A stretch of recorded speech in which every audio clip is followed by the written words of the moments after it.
আপনারা বড়ই সৌভাগ্যবান, কারণ এই ভিডিওটিকে আপনারা ঘরে বসেই দেখতে পারছেন। এই ভিডিওটি সৌদি আরবের তৈরি একটি ভিডিও, যা মক্কা মুকাররমা ও মদিনা মুনাওয়ারার জিয়ারতকারীদেরকে দেখানো হয়। আর এই ভিডিওটি দেখার জন্য নিয়ম করে টিকিট কাটতে হয়, নির্দিষ্ট সময় নিতে হয় এবং তখন ওই ভিডিওটি দেখানো হয়। আর আমরা বিশেষভাবে এটিকে রেকর্ড করিয়েছি আপনাদের জন্য, যাতে আপনারা ঘরে বসে বসে এটিকে দেখতে পারেন এবং চোখের শান্তিও মেটাতে পারেন। তাহলে চলুন রাসূলুল্লাহ সাল্লাল্লাহু আলাইহি সাল্লামের উপর দরুদ শরীফ পাঠ করে এই ভিডিওটিকে বিসমিল্লাহ করি। এই প্রথম দৃশ্যটি শুরু হচ্ছে মসজিদে নববী থেকে। হ্যাঁ, এই পবিত্র দৃশ্যটি হলো মসজিদে নববীর। আর এই মসজিদ নবীজি হযরত মুহাম্মদ সাল্লাল্লাহু আলাইহি সাল্লাম নিজ হাতে গড়ে তুলেছিলেন। তো এই যে বাম পাশে যেটি আপনারা দেখতে পাচ্ছেন, এটি হলো হযরত ফাতিমাতুজ জোহরা রাদিয়াল্লাহু তাআলা আনহার পবিত্র ঘর, এবং তার পাশে আছে হযরত আয়েশা সিদ্দিকা রাদিয়াল্লাহু তাআলা আনহার ঘর। এখানে বাম পাশের এই ঘরটি হযরত আলী রাদিয়াল্লাহু তাআলা আনহু ও হযরত ফাতিমা রাদিয়াল্লাহু তাআলা আনহার ঘর। আর এই দুই ঘরের মাঝখানে কিছুটা জায়গা খালি আছে, আর সেখান থেকে একটি ছোট্ট গলি বেরিয়ে আছে। এবার এখানে দেখুন, খেজুরের পাতায় বানানো দেওয়াল এবং তার মাঝখানে একটি দরজা রয়েছে। এখন আপনি হযরত আয়েশা সিদ্দিকা রাদিয়াল্লাহু তাআলা আনহার ঘরে প্রবেশ করেছেন, যার উপর আজ সবুজ গম্বুজ নির্মিত হয়েছে। সেই জন্য আমরা সকলে একবার একসঙ্গে পড়ে নিই বিসমিল্লাহির রহমানির রহিম এবং আসসালামু আলাইকা ইয়া রাসূলুল্লাহ সাল্লাল্লাহু আলাইহি ওয়াসাল্লাম। আমরা কিন্তু আপনাদেরকে ভার্চুয়ালি এই পবিত্র স্থানগুলো দেখাচ্ছি। এখন এই বাম পাশে রয়েছে নবী পাক সাল্লাল্লাহু আলাইহি ওয়াসাল্লামের পবিত্র কক্ষ মোবারক, আর ডান পাশে রয়েছে মসজিদে নববী। এবং মসজিদে নববীর যে দরজাটি নবীজি সাল্লাল্লাহু আলাইহি ওয়াসাল্লামের কক্ষের সঙ্গে সংযুক্ত ছিল, সেই দরজা দিয়েই আপনি সাল্লাল্লাহু আলাইহি ওয়াসাল্লাম মসজিদে নববীতে প্রবেশ করতেন। আর এই দরজাটি আজও বিদ্যমান আছে। নবী করিম সাল্লাল্লাহু আলাইহি ওয়াসাল্লাম যখন মসজিদে নববী থেকে নিজের পবিত্র কক্ষে যেতেন, তখন এই দরজাটির মাধ্যমে যেতেন, মানে এই পথ দিয়েই আপনি সাল্লাল্লাহু আলাইহি ওয়াসাল্লাম হুজরা মুবারকে প্রবেশ করতেন। আর এটি হলো সেই ছোট্ট পবিত্র উঠান, যা হযরত আয়েশা সিদ্দিকা রাদিয়াল্লাহু তাআলা আনহার ছিল। এবার আপনারা আরও একটি মনোমুগ্ধকর দৃশ্যকে দেখুন আর নিজের প্রাণকে ঠান্ডা করিয়ে নিন। বাম পাশে হযরত হাফসা রাদিয়াল্লাহু তাআলা আনহার ঘর, আর উপরের দিকে যেটি ছাদ বা চাতাল দেখা যাচ্ছে, সেটি হযরত আয়েশা সিদ্দিকা রাদিয়াল্লাহু তাআলা আনহার ঘর তথা নবী করিম সাল্লাল্লাহু আলাইহি ওয়াসাল্লামের পবিত্র কক্ষ মোবারক। আর ডান পাশেরটিও হযরত ফাতিমা রাদিয়াল্লাহু তাআলা আনহার মুবারক ঘর। তো এই দৃশ্যটিকে মনোযোগ সহকারে দেখুন আর সেই সঙ্গে সঙ্গে চোখ ও মনে গেঁথে নিন। এবার এই বাম পাশের ঘরটি, যেটি আপনাদেরকে আগে জানিয়েছিলাম, সেটি হযরত হাফসা রাদিয়াল্লাহু তাআলা আনহার ঘর, আর যা হযরত ফাতিমাতুজ জোহরা রাদিয়াল্লাহু তাআলা আনহার ঘরের অপর পাশে ছিল। আর এটি হলো নবী করিম সাল্লাল্লাহু আলাইহি ওয়াসাল্লামের হুজরা মুবারক বা পবিত্র কক্ষের ভিতরের অংশ। আর এটি সেই ঘর যেখানে আজও নবী করিম সাল্লাল্লাহু আলাইহি ওয়াসাল্লামের নিজের দুই ঘনিষ্ঠ সঙ্গী হযরত আবু বকর সিদ্দিক রাদিয়াল্লাহু তাআলা আনহু ও হযরত ওমর ইবনে খাত্তাব রাদিয়াল্লাহু তাআলা আনহুর সঙ্গে বিশ্রাম নিচ্ছেন। এবার আপনারা নবী করিম সাল্লাল্লাহু আলাইহি ওয়াসাল্লামের কিছু ব্যবহৃত পবিত্র জিনিসকে দেখতে পাচ্ছেন। এই দুই জাহানের শ্রেষ্ঠ নেতা রাহমাতুল লিল আলামিন হুজুর সাল্লাল্লাহু আলাইহি ওয়াসাল্লামের এটি পবিত্র কক্ষ। আপনারা দেখতে পাচ্ছেন বাইরের দিকে একটি সিঁড়ির মতো জায়গা দেখা যাচ্ছে। এই সম্পূর্ণ ভিডিওটিকে হাদিসের আলোকে চিহ্নিত করা হয়েছে, আর সৌদি সরকার বিশেষভাবে এই ভিডিওটিকে তৈরি করেছে। এবার দেখুন, উপরে একটি চাতালের মতো স্থাপনা বানানো হয়েছে। আর এই চাতাল কি উদ্দেশ্যে বানানো হয়েছে, হাদিসের আলোকে আমি নিজেও এখনো অনুসন্ধান করছি। হয়তো নবীজি সাল্লাল্লাহু আলাইহি ওয়াসাল্লামের জীবনী সংক্রান্ত কোনো গ্রন্থে এর ব্যাখ্যা পাওয়া যাবে। এবার এখানে কল্পনা করুন, যখন সূর্য এই চাতালের উপর দিয়ে অতিক্রম করত, তখন কেমন ছায়া পড়তো এই স্থানে। এই দরজাটিও খোলা রয়েছে, আর ভিতরে রয়েছে নবী করিম সাল্লাল্লাহু আলাইহি ওয়াসাল্লাম। আর এটি হলো পৃথিবীর সবচেয়ে পবিত্র সর্বশ্রেষ্ঠ স্থান বাইতুল্লাহ, মানে খানা কাবা, আল্লাহর ঘরের পর। আর এটাই হলো হুজরায়ে নবী সাল্লাল্লাহু আলাইহি ওয়াসাল্লাম। সুবহানাল্লাহ, আমি সত্যিই কৃতজ্ঞ জ্ঞাপন করছি সৌদি সরকারের প্রতি। শুকরান ইয়া হাকুমা সৌদিয়া। এবার চলুন আরো এগিয়ে যাই। এটি হলো হুজুর সাল্লাল্লাহু আলাইহি ওয়াসাল্লামের পবিত্র খাট মোবারক। এটি হলো আপনার মোবারক জুতো।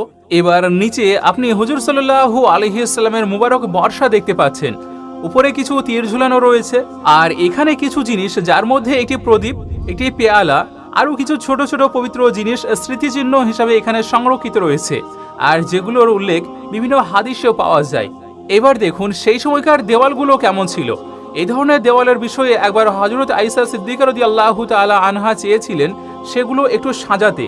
তখন এক হাদিসে নবী করিম সাল্লাল্লাহু আলাইহি ওয়াসাল্লাম বলেন, এখানে যখন কাপড় টানানো হয়েছিল তখন তিনি পছন্দ করেননি। এবার এখানে দেখুন নবী করিম সাল্লাল্লাহু আলাইহি ওয়াসাল্লামের পবিত্র রওজা মোবারক। এই তিনটি কবরের মধ্যে ডান দিকেরটি হযরত মুহাম্মদ সাল্লাল্লাহু আলাইহি ওয়াসাল্লামের, মাঝখানেটি হযরত আবু বকর সিদ্দিক রাদিয়াল্লাহু তাআলা আনহুর, আর বাম দিকেরটি হযরত ওমর ইবনে খাত্তাব রাদিয়াল্লাহু তাআলা আনহুর। মানে তিনটি পবিত্র কবর একই সরল রেখায় অবস্থিত আছে। আর এই দৃশ্যটি সৌদি সরকার নির্মিত করেছে, মদিনা মুনাওয়ারা ওয়ালারা বানিয়েছেন। এবার আপনি এখন যেটি দেখছেন এটি তিনটি কবর মোবারকের সামনের দিকে সোনালী জালির দেওয়াল রয়েছে, যেটা সাধারণত মানুষরা পেরিয়ে যায়, আর সেটি হলো ডান দিকের দেওয়াল যেটি এই সোনালী জালির দিকে আসে। তো এই অভিভূতকর দৃশ্যটি গভীর মনোযোগে দেখুন এবং নিজের মনকে ঠান্ডা পৌঁছান। তো এইভাবেই এই পবিত্র কবরগুলো ভিতর থেকে দেখতে কেমন হতো তা ধারণা করা যায়। এবার এই জিনিসগুলো সম্ভবত তখন যেমন ছিল তেমনই এখনো সজ্জিত আছে। আরেকটা জিনিস, হযরত আয়েশা সিদ্দিকা রাদিয়াল্লাহু তাআলা আনহা যখন জীবিত ছিলেন তখন এই কক্ষে পর্দা থাকতো, কিন্তু যখন হযরত ওমর ইবনে খাত্তাব রাদিয়াল্লাহু তাআলা আনহুকে সেখানে দাফন করা হয়, যেহেতু তিনি ছিলেন নামাহরম, তখন থেকে হযরত আয়েশা সিদ্দিকা রাদিয়াল্লাহু তাআলা আনহা সেই কক্ষে আর প্রবেশ করতেন না। আর এরপর যখন তিনি ইন্তেকাল করেন তখন ওই কক্ষের দরজা চিরতরে বন্ধ করে দেওয়া হয়। পরে হযরত ওমর বিন আব্দুল আজিজ রাহমাতুল্লাহ আলাই এই কক্ষে কালো পাথরের ইট দিয়ে একটি বর্গাকৃতির ঘর তৈরি করেন, খানা কাবার মতো, এবং চারকোনা করে বানানো হয়। মানে সম্পূর্ণ হুজরা এক চোকার হয়ে যায়, আরেকটি সম্পূর্ণ বিল্ডিংয়ের মধ্যে ধরে যায়। কিন্তু হযরত ওমর বিন আব্দুল আজিজের মনে এই আশঙ্কা দেয় যে লোকের এটি তাওয়াফ করতে শুরু করতে পারে, কারণ সেটি ছিল খানা কাবার মতোই, একদম সেখানে দরজাটাও ছিল না। তাই তিনি এই চারপাশে আরেকটি পাঁচকোনা দেওয়াল নির্মাণ করেন যাতে এর আকৃতি খানা কাবার থেকে আলাদা হয়ে যায়। আর এই পাঁচকোনা দেওয়াল বহু শতাব্দী ধরে মসজিদে নববীর অভ্যন্তরে থেকে গিয়েছিল।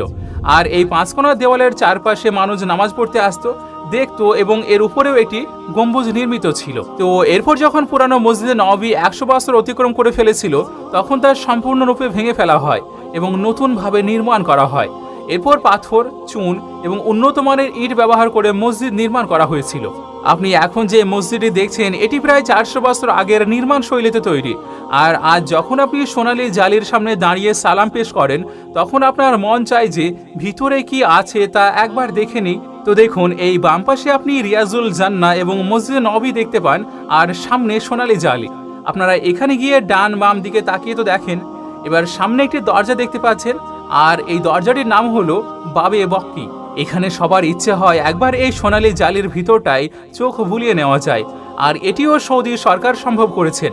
মানে সৌদি সরকার কি করেছে, তারা সোনালী জালির দেওয়াল সরিয়ে দেখিয়েছে যে মানে যদি এটি সরিয়ে নেওয়া হয় তাহলে ভিতরটি কেমন দেখতে হবে সেটিকেও দেখিয়েছে। তো সেই জন্য এটিকেও দেখে নিন, হৃদয়কে জুড়ানো একটি দৃশ্য। সুবহানাল্লাহ, সুবহানাল্লাহি ওয়া বিহামদিহি, সুবহানাল্লাহিল আযীম। আসসালাতু আসসালামু ইয়া রাসূলুল্লাহ সাল্লাল্লাহু আলাইহি ওয়াসাল্লাম। এবার এখানে আপনি সবুজ কাপড় দেখতে পাচ্ছেন, আর তার নিচেই সেই ঐতিহাসিক পাঁচকোনা দেওয়ালটি দেখা যাচ্ছে। এবার যদি পাঁচকোনা দেওয়াল থেকে হটিয়ে দেওয়া হয় তাহলে তার ভিতর দেখতে পাবেন চারকোণ দেওয়াল। আর যখন চারকোনা দেওয়ালের নজরে আসে তখন এটি তার ভিতরের দৃশ্য, যার ভিতরে হুজরা মোবারকের দেওয়াল আছে। তাহলে যখন চারকোনা দেওয়াল সরিয়ে দেওয়া হয় তখন কি নজরে পড়বে? তখন মুবারক রওজায় নজরে পড়বে। এখানে দেখুন, এতে মোটামুটি 6 ফুটের নিচের একটি এলাকা, এটিও মদিনা ওয়ালারাই বানিয়েছেন। তো এইভাবে আপনারা মদিনার সেই জমিন দেখতে পাবেন। আর রাসূল সাল্লাল্লাহু আলাইহি ওয়াসাল্লামের ঘরের ভিতরে যে বালি সেটি আজও ঠিক সেই সময়কার মতনই আছে, আর তার ভিতরে 3 মুবারক কবর।